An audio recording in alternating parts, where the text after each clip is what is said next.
Rabbi Elchanan Wasserman a été informé que la Shoah a débuté et lui, il se trouvait en Amérique. Il a fait un voyage en Amérique, mais il habitait en Pologne. Lorsqu'il a entendu cela, il a tout de suite pris la décision de retourner en Pologne pour être proche de sa famille et de ses élèves, pour les soutenir. Et c'est ce qu'il a fait.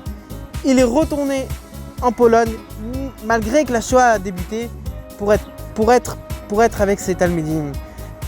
Mais je me demande qui vraiment aurait pu faire un tel geste?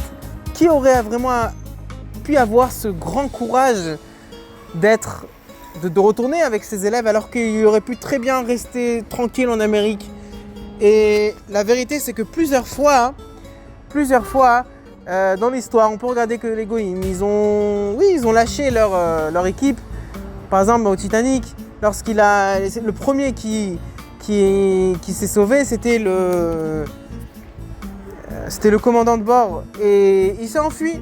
Mais Rabbi Elchanan Wasserman, il est resté avec ses élèves, il les a soutenus jusqu'au bout, dans les moments les plus difficiles, dans les couloirs Begetz al-Mavet, de la mort. Il était avec eux et c'est lui qui a chanté le chant, qui a inventé le chant Ve'afalpi sheitmameh kol ze achakelo, et même si le Mashiach s'attarde, je l'attendrai chaque jour. Comme ça, il leur a donné beaucoup de courage, beaucoup de force, jusqu'au dernier moment.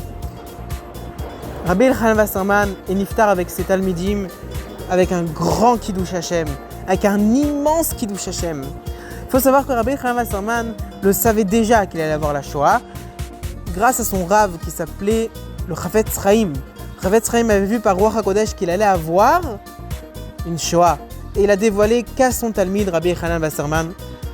Et la vérité, c'est après qu'ils ont compris pourquoi est-ce que le Chafetz Chaim il pleurait à chaque Seudah Shlishit. Parce qu'il voyait par ses yeux théorotes, ses yeux purs, qu'il allait avoir la Shoah. Mais après, il souriait tout de suite. Parce qu'il voyait la lumière qu'il allait avoir après. Quelle est cette lumière? C'est qu'Akadosh Baruch Hu nous a consolés avec beaucoup de Torah. Il y a aujourd'hui une Torah grandissante qui grandit de jour en jour. Il y a des Juifs qui sont loin, qui se rapprochent de la Torah, qui se rapprochent des mitzvot. Tu dis à un Juif, essaye de faire. Il le fait. Il le fait avec son cœur. Parce que chacun est rattaché à la Torah. Parce que chacun, même si un Juif il est loin, il est rattaché à Kadosh Baruch Hu. Donc c'est vrai que nous sommes dans une époque pas facile, mais il y a aussi beaucoup de lumière. Il y a beaucoup de Torah comme il n'y a jamais eu dans le Ham Israël. C'est la consolation que Kadosh Baruch Hu nous a donnée. Et Rabbi Elchanan Wasserman nous a montré qu'est-ce que c'est un vrai juif, qu'est-ce que c'est un vrai Rav, qu'est-ce que c'est un vrai Oved Hashem. Même dans les moments les plus difficiles, c'est incroyable combien de force ça peut nous donner.